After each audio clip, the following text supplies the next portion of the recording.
Hai, Assalamualaikum dan selamat pagi kepada semua pelajar. So, hari ini kita akan masuk ke satu topik bahagian yang baru, masih di bawah tajuk yang sama.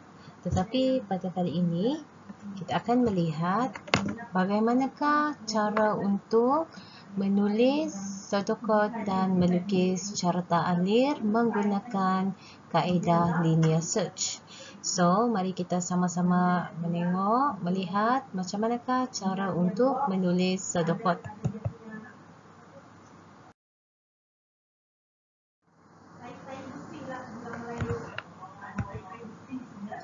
Okey, dalam bahagian ini, pelajar akan memahami algoritma untuk menulis sodokot dan melukis carta alir menggunakan kaedah linear search. Okey, sebelum tu, mari kita sama-sama imbas kembali apa itu algoritma. Okey, algoritma ialah satu set langkah teratur untuk menyelesaikan sesuatu masalah untuk mencapai objektif yang disasarkan. Okey, langkah perlu mengikut urutan yang betul dan teratur agar mendapat output yang betul. Walaupun kita mempunyai satu set langkah, tetapi sekiranya tidak mengikut urutan yang betul, mungkin kita akan menghasilkan output yang kurang tepat. Okey, algoritma boleh diwakili dengan dua keadaan, iaitu kita boleh menghasilkan sodokot atau melalui carta alir. So, mari kita tengok contoh. Okey, lihat contoh 3.7. Okey, langkah-langkah pembinaan sodokot dan carta alir bagi linear search untuk mencari satu nombor dalam senarai yang rawak. Rawak ni maksudnya kita pilih. Okey, ini adalah satu list nombor. 10, 82, 5, 18, 27, 15, 44, 100, 42 dan 99. Okey, mari kita kira sama-sama ada berapa banyak jumlah nombor dalam senarai. 1, 2, 3, 4, 5, 6, 7, 8, 9, 10. Okey, ada 10 senarai, ada 10 nombor dalam senarai ini. Mari kita tengok langkah 1. Dalam langkah 1, pelajar akan memahami proses linear search dengan membina algoritma. Okey, algoritma bagi proses linear search dirumuskan dalam Raja 3.2. Kita imbas balik pada pembelajaran kita yang lepas. Bagaimanakah kaedah pencarian menggunakan linear search? Okey, pencarian menggunakan linear search, kita akan bermula dengan item yang pertama dalam senarai. Kita akan bandingkan carian dengan item yang pertama. Maksudnya, item yang dicari dibandingkan dengan item yang pertama. Jika nilai item carian yang sama dengan nilai item pertama, maka carian dihentikan. Ini bermaksud sekiranya nombor yang kita cari berada pada carian kali pertama, carian akan dihentikan.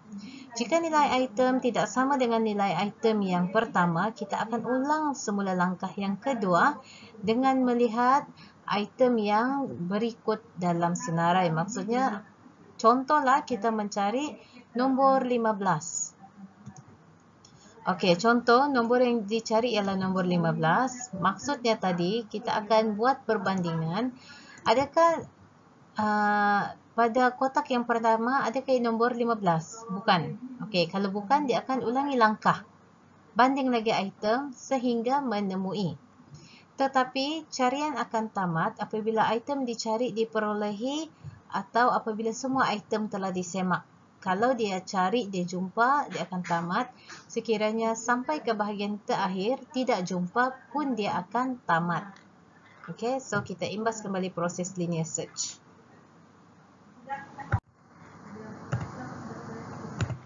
Okey, mari kita lihat menulis sodokot dan melukis carta alir. Okey. Katakan L ialah senarai yang mengandungi 10 item. Kita menetapkan yang ini ialah penetapan simbol. Sewaktu menulis sodokot, kita akan guna beberapa simbol. So, simbol itu pelajar perlu jelas supaya pelajar betul-betul memahami konsep menulis sodokot. Okey, supaya tidak pening. Okey, L ialah senarai yang mengandungi 10 item. T ialah pemboleh ubah yang mewakili item yang dicari. Okay, T ialah item yang dicari. Let's say yang kita cari ialah nombor 15, so T ialah 15. Kalau lah yang nombor kita cari ialah nombor 5, so T ialah nombor 5. Jelas ya? Okay. I ialah pemboleh ubah yang mewakili kedudukan item di dalam senarai. Okay, contoh ini ialah 10. Okay, ini ialah 10. Kita akan bermula daripada I kosong. So, ini ialah I kosong. I 1. I 2. Dan seterusnya. Kalau dia ada 10 number, maka I kita sampai I 9. Okey, N ialah pemboleh ubah yang mewakili bilangan item dalam senarai. Okey, N ialah bilangan item dalam senarai. So, di sini case-nya N bersama dengan 10 sebab kita ada 10 nombor di dalam senarai. Okey, mari kita tengok sodokot di sebelah sini. Langkah yang pertama mula. Ingat balik, sodokot dia bermula dengan mula dan berakhir dengan tamat. Setkan senarai L. Okey, tulis salin balik semua senarai L. Isytiharkan pemboleh I, N, T yang mana I ialah kedudukan. Contoh 10, I kosong.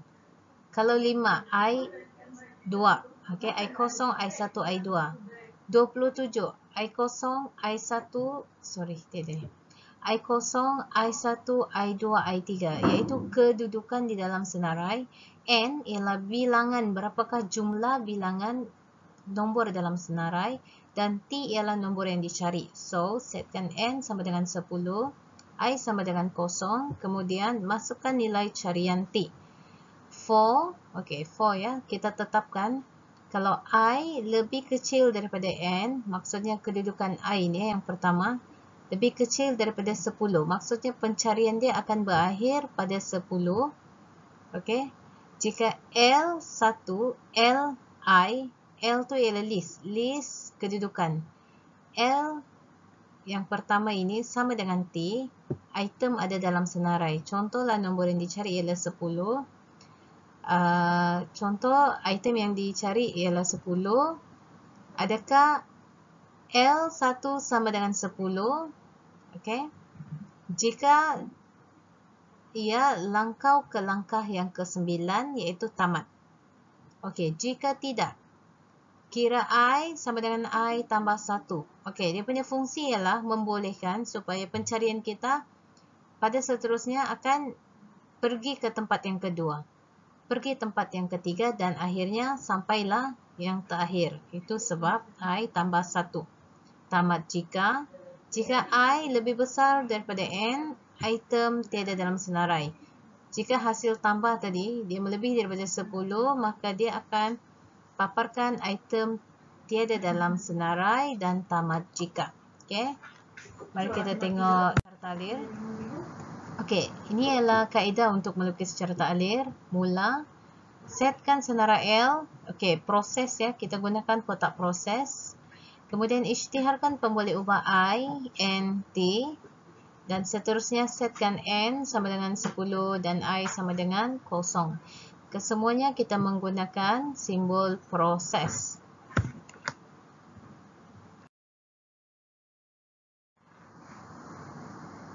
Okey, yang seterusnya.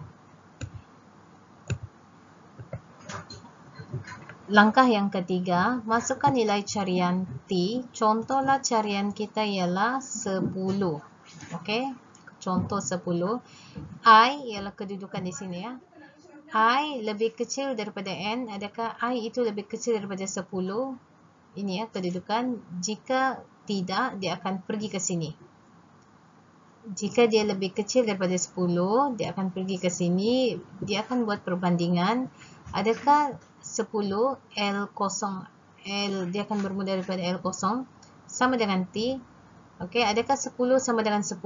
Kalau ya, dia akan papar item ada dalam senarai dan tamat. Kalaulah nombor yang dicari ialah nombor 27. Okey, kita tukar situasi. Nombor yang dicari ialah nombor 27. Adakah 27? Adakah yang ini 10 sama dengan 27? Tidak. Jika tidak, dia akan tambah. Yang ditambah ialah kedudukan di sini. I sama dengan I tambah 1.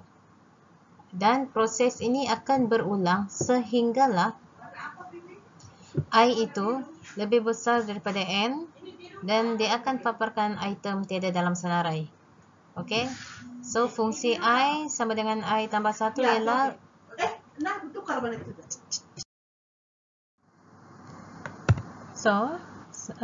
fungsi I sama dengan I tambah 1 ini fungsi dia ialah okey, kita tengok di sini kedudukan I ialah kedudukan nombor di dalam senarai. Kita tidak perlu susun dia ikut urutan menaik atau menurun. Kita akan terus pergi dari satu kotak ke satu kotak yang mana kedudukan dia bermula daripada I0, I1, I2 dan sampai I9. Okey, contoh tadi kita bermula daripada contohlah nombor yang dicari ialah nombor 44. Okey, contoh nombor yang kita cari ialah nombor 44. Nombor yang dicari itu bersama dengan T. Okey. So T ialah 44. Okey, di sini dia akan bandingkan dulu L0, L yang pertama ya. Adakah 10 sama dengan 44? Jika tidak, dia akan I tambah 1. Maksudnya 0.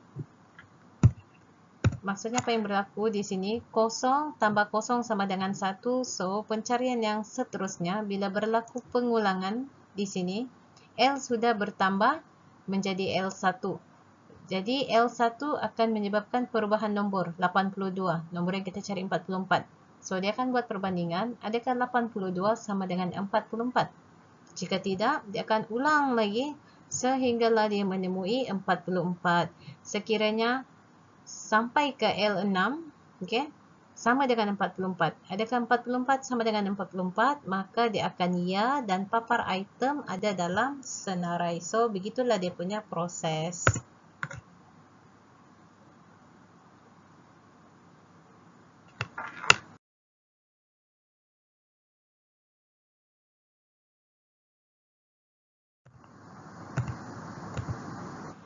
Okey, so ini adalah penerangan untuk simbol. Simbol 1 ialah senarai L yang diumpukkan dengan nilai senarai. Okey. N mewakili bilangan item. Di dalam list ni ada berapa? Itu ialah N. Okey. Pemboleh ubah I diumpukkan dengan nilai kosong, iaitu tadi L1, L0, L1 sampai L9. Yang ketiga di sini, masukkan nilai carian T. Pengguna akan masukkan satu nombor carian. Di sini adalah syarat yang pertama, selagi syarat I lebih kecil daripada N, okey, bilangan dia.